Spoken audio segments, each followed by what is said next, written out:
Bien-aimés dans les Seigneurs, pour votre édification, croissance spirituelle et le salut de vos âmes, retrouvons-nous chaque mercredi à 16h30 pour le culte d'enseignement, vendredi à 17h juste pour le culte de délivrance. Et chaque dimanche de 7h juste à 10h juste pour le premier service et de 10h30 à 13h juste pour le second service. Nous sommes au numéro 30 de l'avenue des Cimetières au quartier Bel-Air dans la commune Kampemba à Lubumbashi.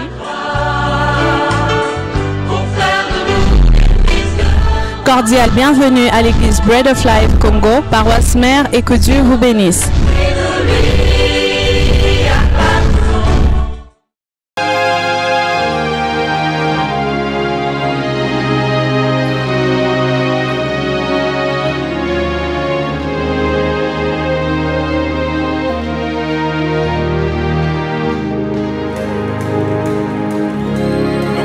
D'acclamer le Seigneur.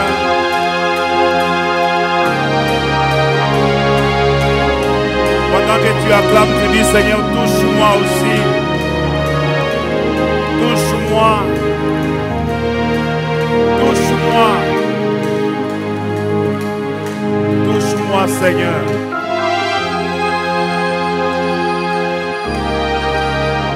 Touche-moi, Jésus.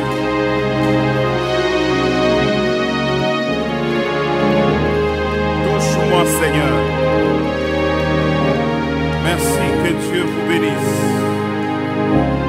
que Dieu te touche.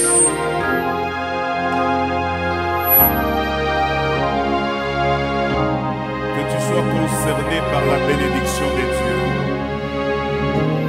Que la bénédiction de Dieu ne passe loin de toi. Que cette bénédiction te localise, te cherche et te trouve.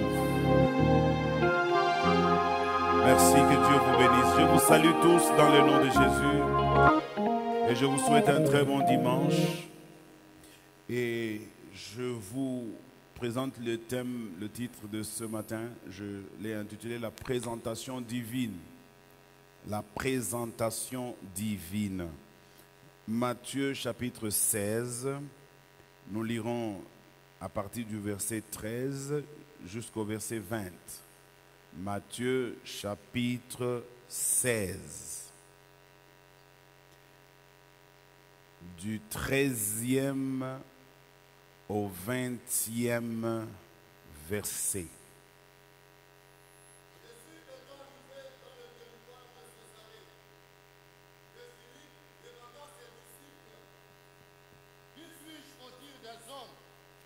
Qui dit-on que je suis? Il faut que tu changes quand même cette version-là.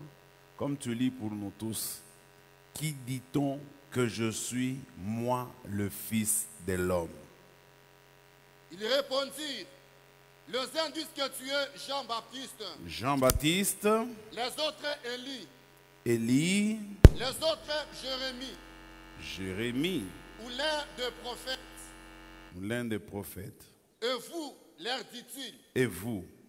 Qui dites-vous que je suis? Qui dites-vous que je suis? Simon-Pierre répondit, le courageux.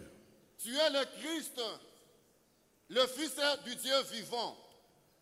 Jésus reprenant la parole lui dit, tu es heureux, Simon, fils de Jonas, car ce ne sont pas la chair et le sang qui t'ont révélé cela, mais c'est mon Père qui est dans le cieux. Ce ne sont pas la chair et le sang qui t'ont révélé cela, mais c'est mon Père qui est dans les cieux.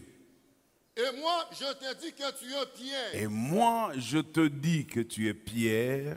Et que sur cette pierre, et sur cette pierre, je bâtirai mon église. Je bâtirai mon église. Et que les portes du séjour des morts, que les portes du séjour des morts ne prévaudront point contre elle.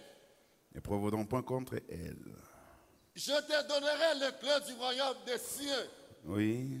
Ce que tu liras sur la terre, oui, sera lié dans le cieux. Ok. Et ce que tu lieras sur la terre, oui, sera délié dans le cieux. Et alors, il recommanda aux disciples de ne dire à personne qu'il était le Christ.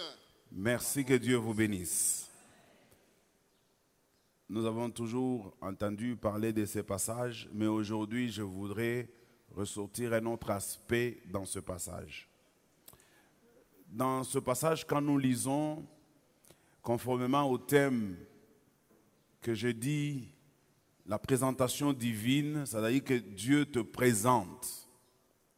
À ce moment-là, ce n'est pas la chair et le sang qui te présentent, mais Dieu te présente. Lève la main droite. Que Dieu te présente dans ce monde ici, parce qu'on ne te connaît pas mieux que tel que Dieu te connaît lui-même. Laisse qu'il te présente lui-même. Ne te présente pas toi-même. Laisse que Dieu te présente au nom de Jésus-Christ. Jésus, merci. Jésus est entré dans le territoire de Philippe, de Césarée. Et quand il entre dans ce territoire, il est entouré de ses disciples. Et subitement, il est surpris par une question inattendue. Et cette question, il dit, qu'est-ce que, je le dis dans le français que nous connaissons facilement, qu'est-ce que les gens disent à mon sujet? Mais dans la Bible, on dit, qui dit-on que je suis, moi, le Fils de l'homme? Qui dit-on que je suis? Qu'est-ce que les gens disent à mon sujet? Nous sommes 3 ans, parce que Jésus a fait 3 ans et demi, nous sommes 3 ans de ministère avec Jésus. C'est 3 ans après que Jésus veut vérifier. Il veut vérifier, il veut évaluer si les personnes qui sont avec lui, qui dorment avec lui, qui se réveillent avec lui, qui travaillent avec lui, le connaissent réellement. Alors il pose la question d'abord en sachant si le monde le connaît. Qu'est-ce que les gens disent à mon sujet? Qui dit-on que je suis, moi, le Fils de l'homme? Qui suis-je? Qu'est-ce qu'on dit de moi dans la cité? Et subitement, quelques-uns ont dit, tu es Jean-Baptiste. Déjà, dire que Jésus est Jean-Baptiste, alors que Jean-Baptiste est contemporain de Jésus, ça voudrait carrément dire que Jean-Baptiste était déjà mort. Parce que si Jean-Baptiste était vivant, comment pouvons-ils dire que Jésus est Jean-Baptiste? C'est qu'à ce moment-là, Jean-Baptiste est mort. D'ailleurs, ça se confirme. Parce que c'est Jean-Baptiste qui a présenté Jésus. Vous vous rappelez quand il a vu passer Jésus, il a dit, voici l'agneau de Dieu qui ôte le péché du monde. Je dis toujours aux gens, dans la vie, il ne faut pas être pressé de s'autoproclamer ou de s'auto-présenter. Il y a des gens qui sont devenus des pasteurs, de docteurs, de prophètes, alors qu'ils n'ont pas été présentés. Au Nigeria, pour que dans ton église, les gens viennent, il faut que l'un des grands du Nigeria te présente officiellement. En disant, je le reconnais, je reconnais son ministère, je reconnais son appel. À ce moment-là, quelques gens peuvent te faire confiance. C'est ce qui fait aussi chez nous au Congo que, faute de cela, les gens se lèvent et ils se donnent de titres. Il devient archibishop, il devient évêque. J'ai reçu une pasteur chez moi à la maison. C'était, je crois, samedi. Hier. Samedi ou vendredi. Vendredi. Elle vient me voir, et on a parlé de tout ce qu'elle voulait, mais à la fin, elle me dit qu'il y a, je ne vais pas citer, un pasteur de Kinshasa qui va venir. Alors, en venant, il va consacrer des pasteurs pour qu'ils deviennent des évêques. Son nom, on lui a proposé aussi, s'il veut, qu'il donne de l'argent, et puis il devient évêque. Et puis elle me propose aussi si je peux être intéressé. Et je vous dis, vous allez trouver à Lubumbashi des évêques qui n'ont pas d'église. Des évêques qui ne sont pas capables de réunir même 10 personnes. J'en connais pendant que je parle là. J'ai même un des membres de ma famille lointaine qui est évêque. Vous le verrez toujours en ville avec col pastoral, mais jamais je ne l'ai vu dans une église. Il n'a pas d'église, au fait. Et c'est comme ça que les gens se bombent des titres. Et les gens aiment la titrologie beaucoup. Les gens aiment qu'on les appelle par une fonction quelconque dans l'œuvre de Dieu. Ce n'est pas le titre qu'on vous donne qui fait l'œuvre. L'œuvre de Dieu, c'est Dieu qui l'a fait en vous. Vous pouvez prendre le plus grand titre du monde entier. Mais si Dieu ne reconnaît pas votre titre là-bas, tout ce que vous allez faire sera perte de temps. Je dis à cette femme, je ne suis pas intéressé.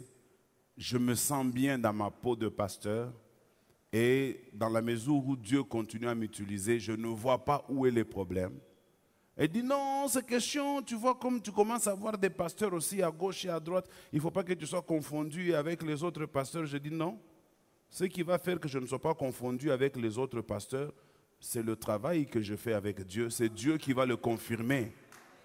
Ce n'est pas moi en cherchant une position ou un positionnement que je serai au-dessus de quiconque. J'ai travaillé dans cette église pendant des années, en train de diriger cette église sans être pasteur. On m'appelait frère Josué. J'ai dirigé cette église, je pourrais dire même pendant plus de 5 ans, sans être pasteur, alors que je faisais tout ce qu'il faut pour être pasteur.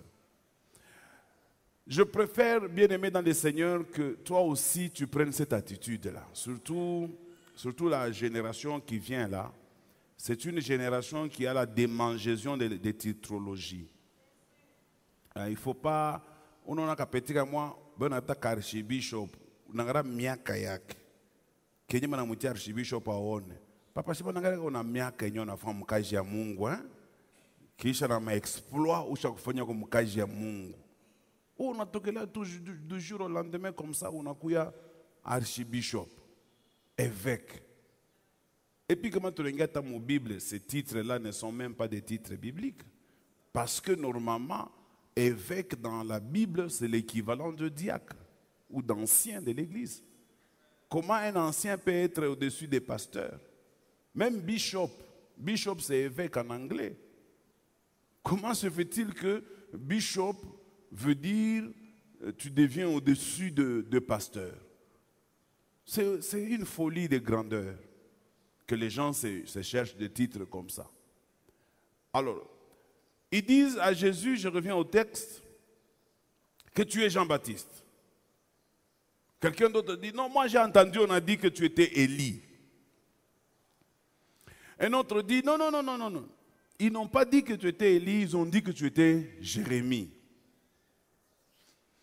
Bon, ça veut dire qu'en Israël, il y avait cette conception selon laquelle les hommes qui sont des esprits, n'est-ce pas, qui meurent, laissent leurs esprits.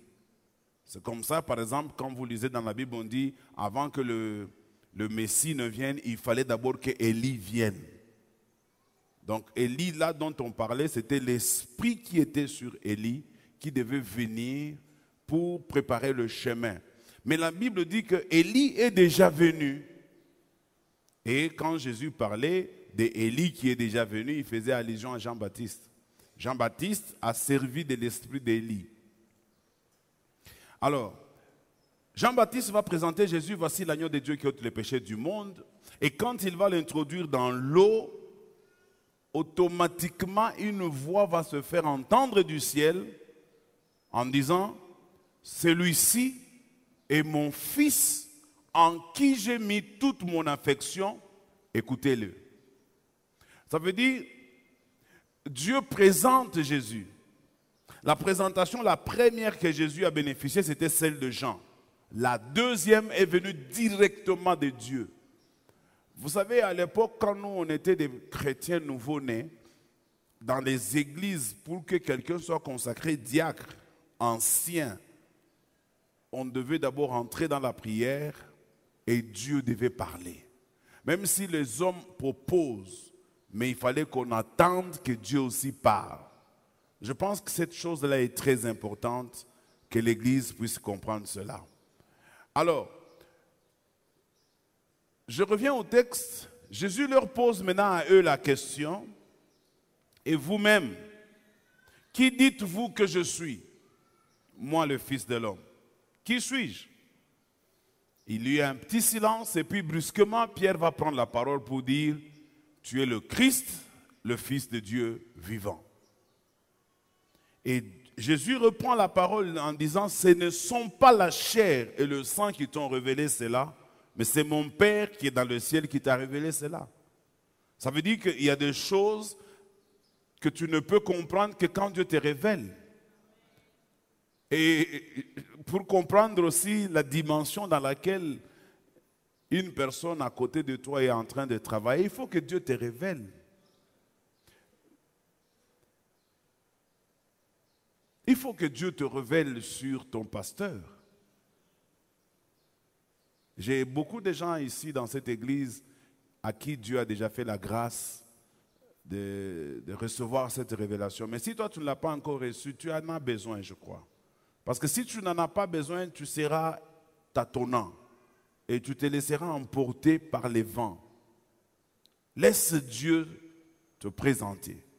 Laisse Dieu te dire qui est la personne à côté de toi. Même ton mari, même ton épouse. Tu peux avoir un mari, une épouse que tu ne connais pas réellement. Toi, tu la prends seulement dans la forme conjugale, alors que la personne a une autre dimension. Quelqu'un me donne un bon amen?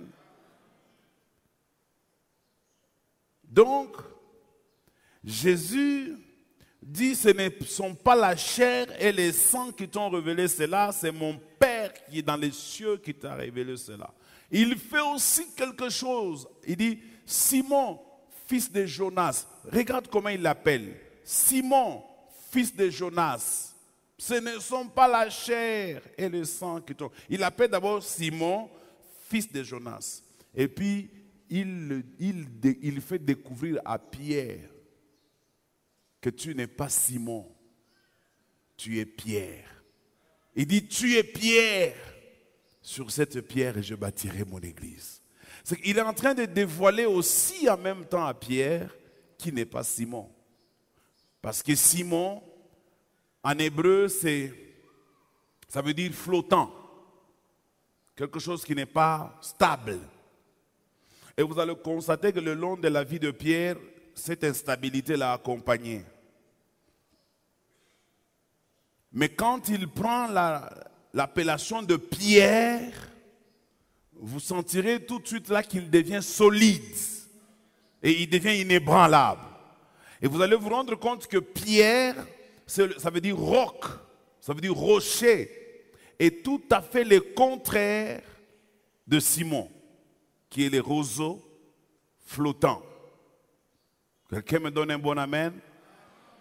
Tu as besoin, toi aussi, que Dieu te dise qui tu es réellement. J'ai 3 points que je vais développer. Je commence le premier. Mon premier point, je l'ai intitulé l'évaluation. Est-ce que quelqu'un peut s'évaluer? Est-ce que tu peux t'évaluer toi-même? Parce qu'à côté de ton évaluation, il y a aussi l'évaluation des autres. Je veux d'abord parler de ton évaluation. Souvent, nous les hommes, nous ne nous évaluons pas correctement. Tu ne t'évalues pas correctement. Ça veut dire que tu ne connais pas ta vraie valeur. L'évaluation a pour synonyme l'estimation. Tu ne t'estimes pas.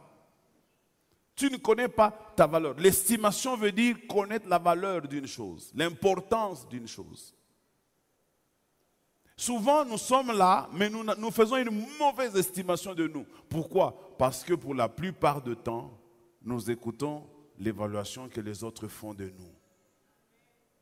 Écoutez, Jésus, quand il pose la question, c'est une question à deux volets. Le premier volet, qu'est-ce que les gens disent de moi? Nous avons tous l'habitude de nous poser cette question. Qu'est-ce que les gens disent de moi? Qu'est-ce que les gens disent de moi? Et nous sommes plus attentionnés sur ce que les gens nous disent. Vous allez voir une fille qui est bien battue, elle est belle, elle se regarde dans les miroirs, tout va bien, elle se coiffe, ça va, mais elle n'est pas toujours assurée. Quand elle sort dehors, elle veut que quelqu'un lui dise « Ah, tu es belle ».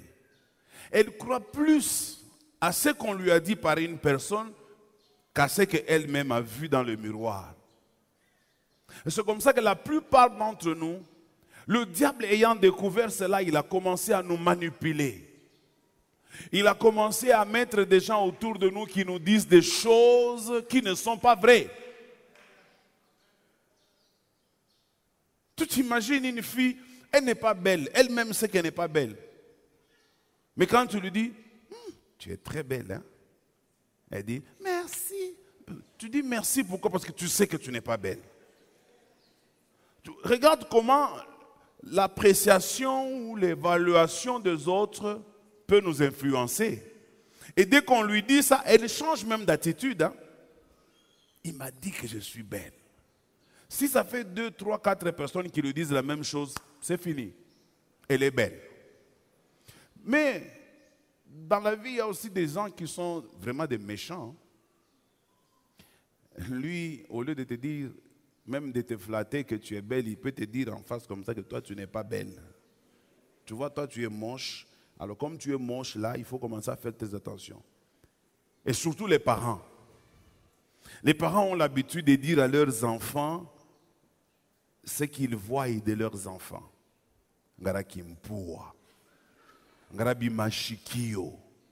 Et quand nous disons ça à nos enfants, nous les insultons au fait parce qu'ils nous ont énervés. Parce que l'homme dans sa nature pense que si quelqu'un l'énerve, la meilleure façon de le corriger, c'est de le blesser dans son amour propre. Et parfois les injures que les parents ou les autres font sur nous ne sont pas toujours vraies. C'est parfois une façon de nous faire mal. C'est quand quelqu'un veut te faire mal, il peut dire un mensonge juste pour te faire mal. En fait, l'intention, ce n'est pas de douter de ta beauté. L'intention, c'est de vouloir te faire mal. Alors faites très attention parce que la plupart des gens parlent beaucoup de nous. Et nous risquons d'être ce que les gens parlent au lieu d'être ce que Dieu dit que nous sommes. Et c'est pourquoi j'ai intitulé le message d'aujourd'hui la présentation divine. Ça veut dire, dans l'évaluation, nous devons faire très attention. Parce que l'évaluation peut tuer quelqu'un. L'évaluation peut détruire la vie de quelqu'un. Alors je vous donne rapidement un secret pour que je puisse passer à un autre point. Pour que vous ne puissiez pas être évalué par les autres, commencez par vous évaluer vous-même. Dieu peut t'évaluer. Dieu peut t'évaluer parce que celui qui connaît ta valeur. Le deuxième point que je vais développer, c'est la comparaison. Tous ces disciples répondent en faisant une comparaison. En disant à Jésus, tu es Jean-Baptiste, tu es Élie, tu es Jérémie ou l'un des prophètes. C'est qu'on veut comparer Jésus à tous ces gens-là. Bien-aimés dans le Seigneur, les gens vont toujours te comparer. Mais le conseil que je vais te donner aujourd'hui, toi ne te compare à personne. Parce que l'erreur que tu fais toi aussi, c'est de te comparer aussi à d'autres personnes. Je voudrais te dire que toi, tu n'es pas comme tout le monde. Tu es ce que Dieu dit que tu es. Tu es la pièce que Dieu a conçue pour sa gloire. Même si quelqu'un estime que lui l'estime, c'est son estimation. Mais écoute l'estimation de Dieu. Tu n'es pas venu dans ce monde par hasard. Quelle que soit la manière, quel que soit le moment, quelles que soient les circonstances, même la vie que tu traverses maintenant ne doit pas te déterminer. Tu es venu au monde parce que Dieu t'a préparé pour de grandes choses. Pour qu'un homme réussisse dans la vie, il faut qu'ils comprennent une chose. Que même là où tout le monde a échoué, toi tu peux réussir. Parce que tu n'es pas madame, monsieur, tout le monde. Je ne suis pas monsieur, madame, tout le monde. Moi je suis pasteur Josué Gaben Chinambo. Je connais comment Dieu m'a façonné. Il m'a amené dans ce monde avec une mission. Que tu montes, que tu descendes, que tu m'aimes, que tu ne m'aimes pas, que tu me sous-évalues et que tu me sous-estimes. Je m'en fous, je m'en patafiole. Ce qui est plus important, c'est ce que Dieu dit de moi. Si Dieu m'a déjà fait voir une de mes identités dans un sommeil, je garde ça à l'esprit. Qu'est-ce que Dieu t'a montré dans ton sommeil? Qu'est-ce que Dieu t'a dit dans la prophétie? Qu'est-ce que tu sens toi-même dans ton cœur? Même quand les gens te critiquent, même quand les gens te sous-estiment, même quand les gens te sous-évaluent, qu'est-ce que toi-même tu ressens dans ton cœur? Est-ce que tu es ce qu'ils disent, ou bien tu as un autre sentiment qui monte au fond de toi, qui dit que tu n'es pas ce qu'ils disent? Il est temps que tu t'élèves et que tu comprennes que tu dois les défier afin de confondre leur diagnostic, afin de leur montrer que tu n'es pas ce qu'ils disent que tu es. Ils ont commencé à le faire sur Jésus. Tu es Jean-Baptiste, tu es Élie. Élie, c'est un grand prophète. Mais Jésus est plus grand qu'Élie. Jérémie, l'un des prophètes. Mais ce que j'ai aimé, c'est que Jésus dit, ok, attendez, avant que je dise à la deuxième question, je descends un peu. Généralement, quand les gens te disent ce que les autres disent, souvent, ils ne disent pas la vérité. Ils te disent ce qu'eux pensent de toi. Tu peux demander à quelqu'un, qu'est-ce que les gens pensent, qu'est-ce que les gens ont dit. Ce que lui va te dire, c'est ce que lui, il pense réellement. S'il te dit non, les gens disent que tu es bête, lui pense que tu es bête. S'il te dit non, les gens pensent que tu perds ton temps pour rien, tu ne réussiras pas. C'est lui qui te le dit. Parce que si lui n'était pas convaincu par ce qu'il a entendu les gens dire, il ne te le dira pas. Quelqu'un me donne un bon amen. Si on a insulté ton père, et que toi tu ne crois pas dans les insultes de ton père, tu n'iras jamais dire à ton père qu'on l'a insulté. Parce que tu connais ton père. Parce que tu sais que ce qu'on a dit de ton père est faux. Quelqu'un me donne un bon amen? La comparaison est la chose qui nous détruit. Pourquoi moi je ne suis pas élancé comme lui? Pourquoi moi je ne suis pas de teint clair comme lui? Pourquoi moi je n'ai pas la même femme comme lui? Pourquoi moi je n'ai pas le travail comme lui? Frère, tu penses que dans la vie, tous ceux qui ont réussi, ce sont seulement ceux-là qui ont eu le même travail que lui? Ou bien dans la vie, tous ceux qui ont réussi ou qui sont heureux, c'est seulement ceux qui ont eu la même femme que lui? Et qu'est-ce qui te prouve que lui, il est heureux avec cette femme que tu envies? Ou avec ce mari-là que tu envies? Faites attention des apparences. Apparemment, tu peux penser, non, c'est un beau couple, j'aime beaucoup ce couple. Tu ne connais pas les problèmes de ce couple-là. Parce que nous sommes, comme je l'ai dit le vendredi, pour ceux qui étaient là, je crois que c'est mercredi ou vendredi, je ne sais plus très bien. Je crois que c'est mercredi. Nous sommes devenus des maquilleurs. Nous maquillons dans la société. Nous présentons une autre image de nous. Nous voulons que les gens ne voient pas la vraie image de nous. Nous nous cachons en réalité. Alors maintenant, comment tu peux évaluer quelqu'un qui se cache? Comment tu peux évaluer quelqu'un qui ne se laisse pas découvert? Donc tu risques d'apprécier quelque chose qui n'est pas bon. Surtout, comme je l'ai dit le mercredi, avec la situation des make-up. Même moi, là, si on me met les make-up, je deviens une femme. Je change même de démarche, là, je deviens une femme. C'est ça, make-up. J'ai déjà vu des images où un homme s'est fait le make-up, il devient une fille. J'ai vu à Kinshasa, on a arrêté des garçons qui se font passer pour des filles et qui rançonnent les gens comme ça. Parce que je me dis, mais comment un homme peut aller avec un homme jusque dans la chambre? C'est que cette fille-là, cet homme-fille, c'était tellement déguisé qu'il est devenu comme une fille. Voilà la société dans laquelle nous vivons aujourd'hui. C'est une société où tout ce que nous voyons n'est pas réellement ce que nous voyons. Alors c'est pourquoi ne te compare pas. Fais-toi confiance à toi-même. Je dis à quelqu'un, fais-toi confiance à toi-même. Je sais que tu es capable de relever les défis. Tu es capable d'aller plus loin. Tu es capable de réussir là-bas même. Là-bas, tu peux réussir. Même si on te dit, ton papa est mort, ta maman a échoué, toi aussi tu vas échouer. N'écoute pas ce qu'on te dit. Je vous ai toujours donné mon exemple. Moi, je n'étais pas très apprécié par mes parents. Mes parents appréciaient beaucoup mon jeune frère. Moi, j'étais toujours mal vu. Pas parce que j'étais un enfant un peu bizarre. On pouvait nous acheter les habits les mêmes jours. Le même jour, on nous fait porter ces habits-là. Quand moi, je sors, je reviens avec l'habit déchiré. Mais mon frère, c'était monsieur le propre. Il va revenir classe, l'habit propre. Alors mes parents commençaient à trouver que j'étais un problème. Et tout le temps, ils me traitaient très mal. Ils m'insultaient, ils me donnaient de mauvais noms. Mais mon frère, il lui donnait de très beaux noms. Des noms qui faisaient plaisir. Et j'ai compris que je devais me battre. Je devais me donner moi-même une nouvelle identité. Je dis à quelqu'un, tu es peut-être dans la même situation que moi, il est temps que tu t'élèves pour te donner une autre identité que celle que le monde veut te donner. Je dis, c'est possible, tu peux changer cela. Je répète, c'est possible, tu peux changer cela.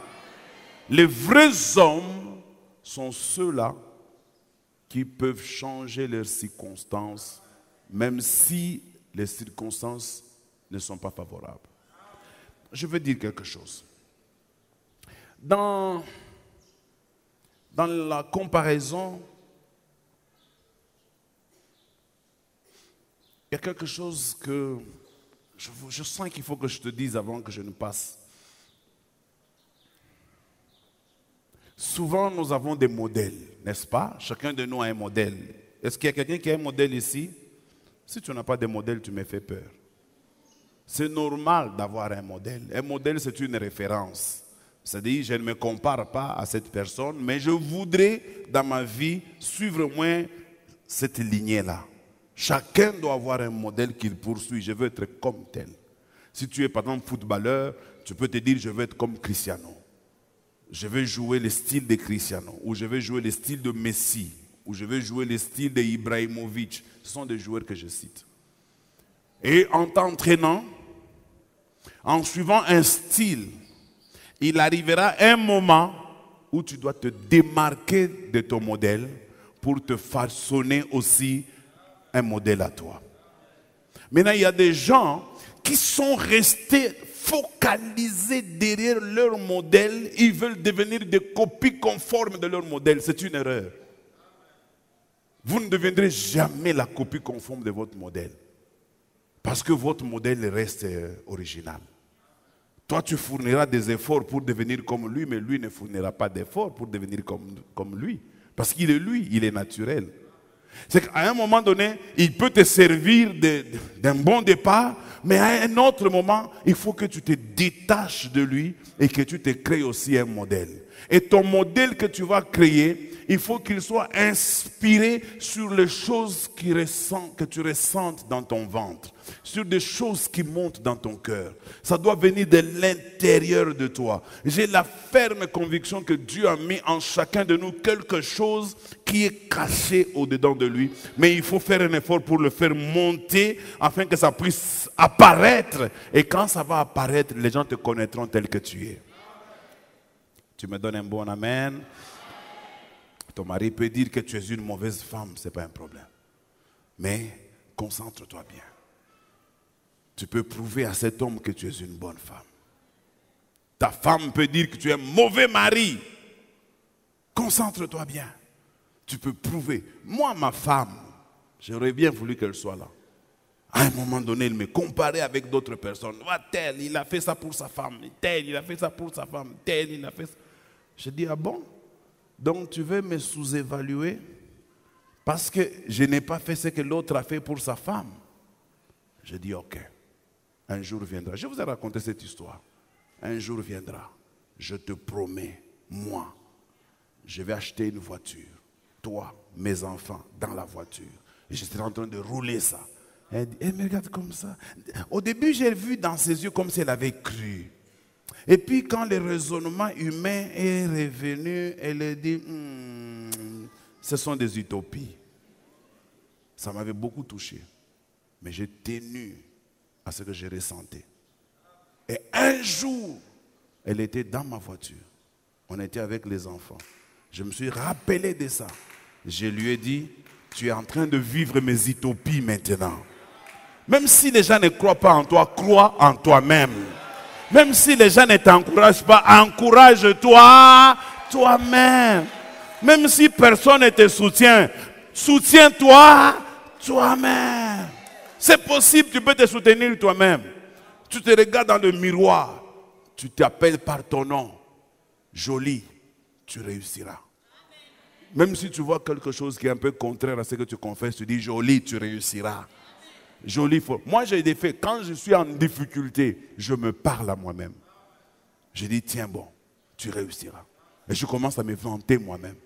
Frère, n'attends pas que les gens te vantent, vante-toi toi-même. Toi tu veux toujours que vante-toi. Dis moi, je vais réussir. Tu sais, la foi vient de l'intérieur. Je voudrais terminer rapidement par une autre chose. Ce que j'ai appelé la réputation. Vous savez, la réputation c'est quoi? La réputation, elle est bonne et mauvaise. Bonne et mauvaise. Elle est bonne quand elle te propulse, mais elle est mauvaise quand elle te détruit. N'est-ce pas? C'est comme ça que je dis toujours aux gens, même la Bible le reconnaît aussi, que la réputation est beaucoup très supérieure à des grandes richesses. Ça veut dire que quand quelqu'un a une bonne réputation, c'est plus que l'argent. N'est-ce pas? Alors commence à travailler sur ta réputation aujourd'hui, parce que c'est ta réputation qui fera parler de toi. Vous savez, les gens retiennent toujours les bonnes choses que nous faisons. Parfois, ils les oublient et ils prennent le mauvais et ils nous présentent avec les mauvaises choses que nous avons faites. J'ai aimé ce que Paul dit dans la Bible. Il dit, au milieu de la bonne et de la mauvaise réputation, nous continuons toujours à servir Dieu. Ça veut dire, il peut avoir par moment, tu as une mauvaise réputation. Mais la mauvaise réputation ne doit pas t'arrêter. La mauvaise réputation, ça peut être, parce qu'il y a trois types de gens. Il y a les hommes, non, je vais dire trois types de gens méchants, mauvais. Il y a les hommes qui sont méchants de l'intérieur. Foncièrement, il est méchant, comme Nabal. Il ne peut rien faire de bon. Il est méchant en lui-même, comme le diable aussi. Deuxièmement, il y a des gens qui sont méchants circonstanciellement. Donc au départ, il n'est pas méchant, mais vu la circonstance, il est devenu méchant. C'est le cas de Jacob, qui méchamment a arraché la bénédiction de son frère. Mais il y a aussi des gens qui sont méchants, non pas circonstanciellement, non pas de l'intérieur, mais accidentellement. Ce n'est pas une mauvaise personne, mais il a fait un accident. Il a fait quelque chose qui n'est pas bon. C'est le cas de David. Rappelez-vous David qui était une bonne personne. Dieu l'a vanté, c'est l'homme selon le cœur de Dieu. Mais il a fait quelque chose avec Uri et sa femme. C'était accidentel. Mais ça n'a pas fait de David une mauvaise personne. Pourquoi je te dis ça? Peut-être que tu es aussi une personne qui a commis une faute accidentellement. Ou tu l'as commis circonstanciellement. Et les gens sont sur le point de te traiter pour une personne qui est mauvaise. Je veux te dire, ce n'est pas vrai. Si les gens veulent te traiter d'une mauvaise personne, tu n'es pas une mauvaise personne. Tu as commis une erreur accidentellement, tu as commis une erreur selon les circonstances, mais en soi, tu n'es pas une mauvaise personne. L'erreur serait que tu commences à te dire, moi je suis une mauvaise personne, moi je ne mérite pas, je ne suis pas en mesure de faire. Écoute, Tout le monde dans la vie a des erreurs. Tout le monde dans la vie a des erreurs. Je vous ai parlé de David. Il a commis une erreur. Mais aujourd'hui, citez-moi un grand roi en Israël comme David. Citez-moi un seul grand roi en Israël comme David. Il n'y en a pas. Malgré son erreur.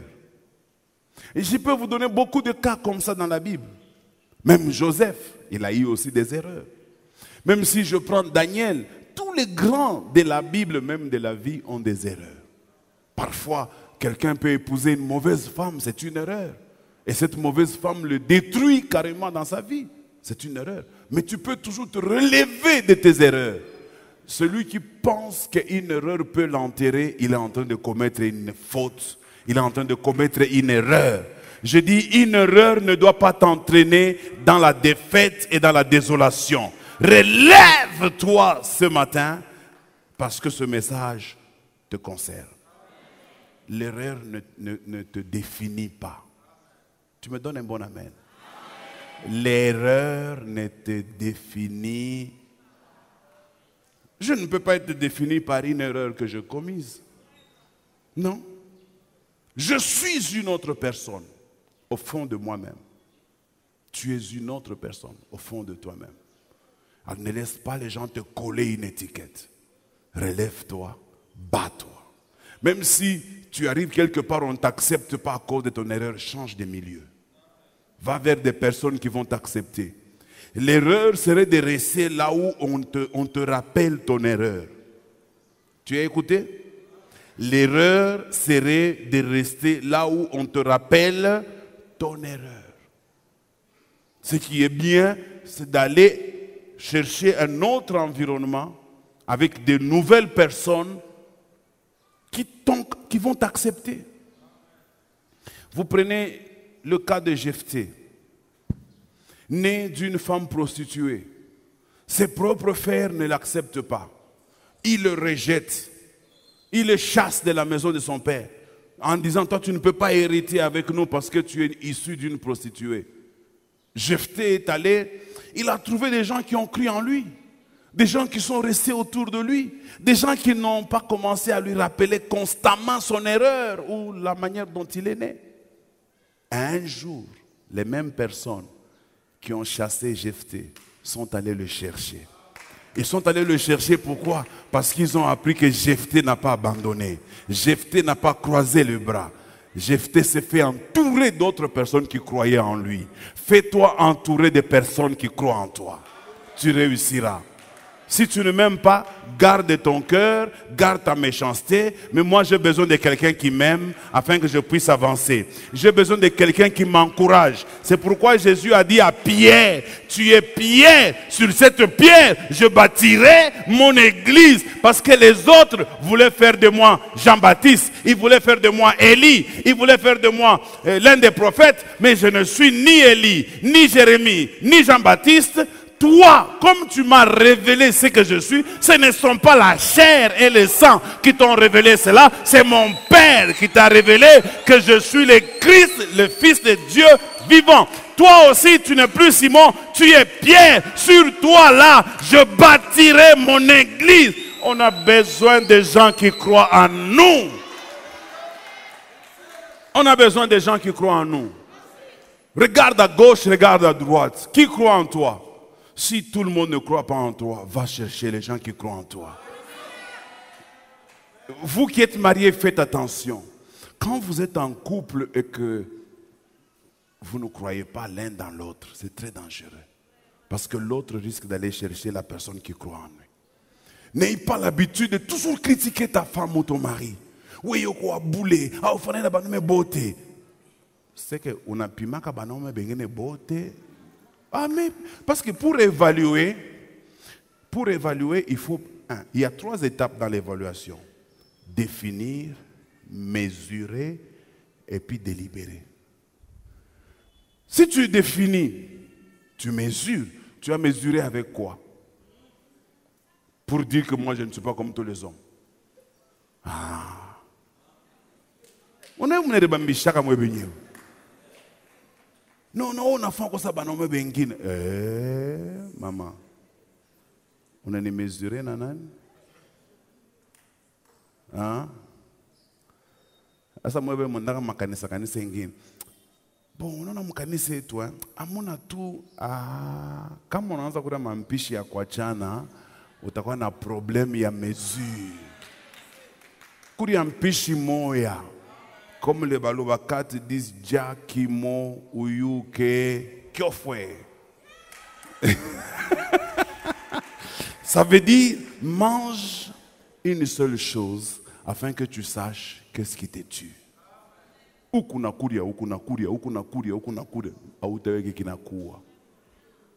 me donnes un bon amen? Je vais terminer mon message en vous disant ceci. Bien-aimés dans le Seigneur, laissez Dieu vous présenter à vous-même. Tu es ce que Dieu estime que tu es. Et je ne pense pas une seule fois que Dieu puisse commettre une erreur.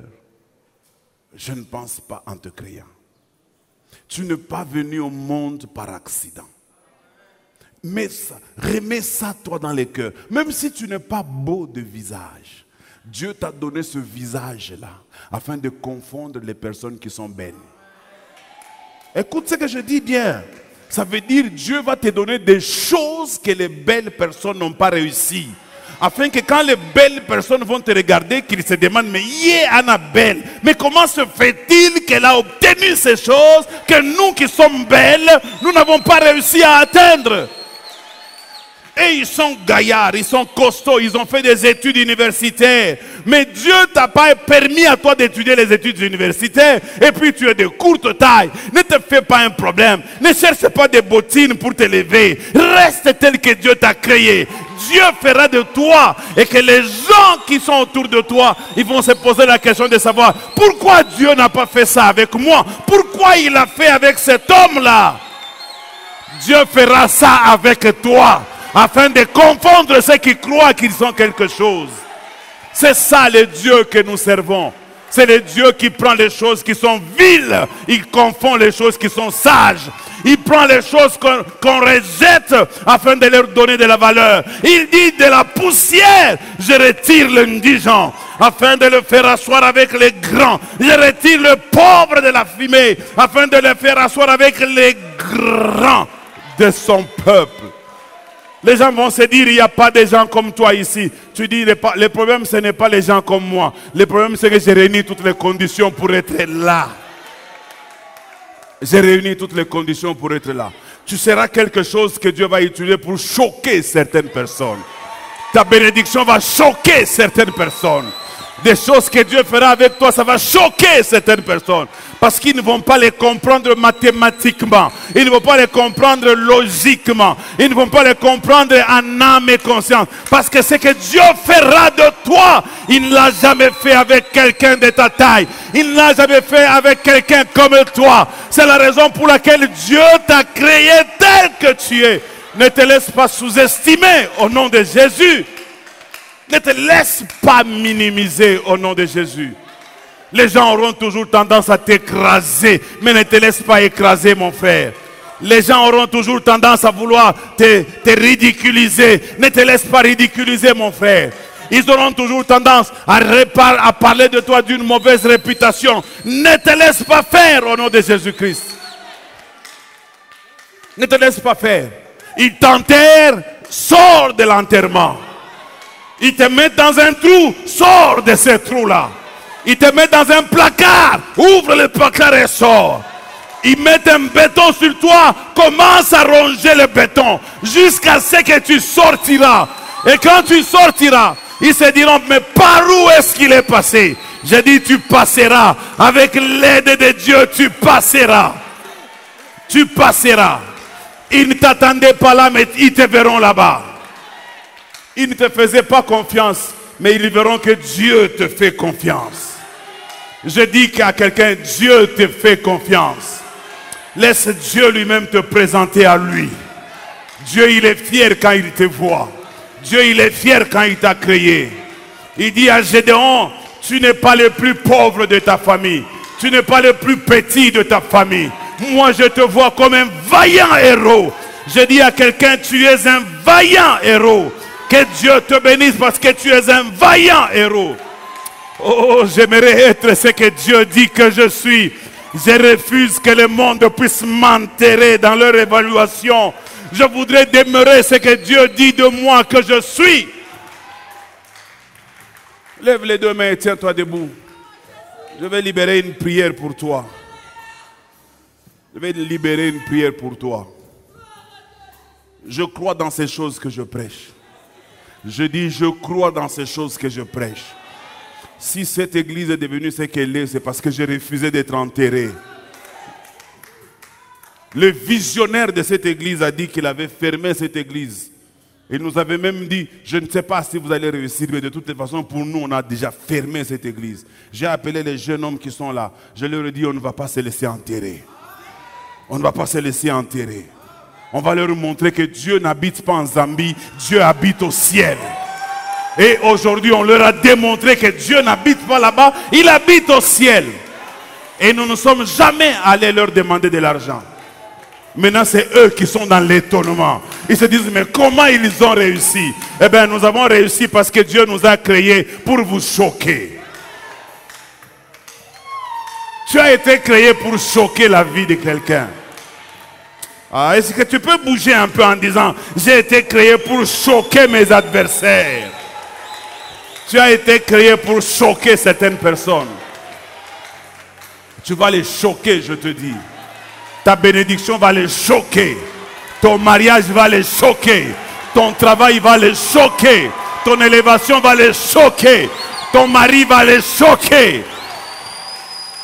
Ils seront choqués quand ils te verront dans un selfie, dans un jet privé. Tu fais un selfie. Ils seront choqués. Ils te croyaient mort. Ils croyaient t'enterrer. Tu n'es pas encore mort. Puisque tu es dans cette salle, tu n'es pas encore mort. La Bible dit pour tout celui qui est en vie, il y a encore de l'espérance. Lève tes deux mains. Père, par l'autorité du Saint-Esprit, je donnais la parole que tu m'as donnée. Parce que tu voulais toi-même présenter ton peuple. Tu veux présenter chacun d'entre nous au monde. Si la présentation de Jean-Baptiste n'a pas tenu, tu as ouvert le ciel pour présenter Jésus. Si la présentation des hommes ne suffit pas, ouvre le ciel pour présenter quelqu'un dans cette salle. Ouvre toi-même, désire le ciel. Présente quelqu'un dans cette salle. Présente quelqu'un. Présente quelqu'un. Ainsi je priais au nom de Jésus-Christ. Allons dans la paix du Seigneur. Bien-aimés dans les Seigneurs, pour votre édification, croissance spirituelle et le salut de vos âmes, retrouvons-nous chaque mercredi à 16h30 pour le culte d'enseignement, vendredi à 17h juste pour le culte de délivrance. Et chaque dimanche de 7h juste à 10h juste pour le premier service et de 10h30 à 13h juste pour le second service. Nous sommes au numéro 30 de l'avenue des Cimetières au quartier Bel-Air dans la commune Kampemba à Lubumbashi.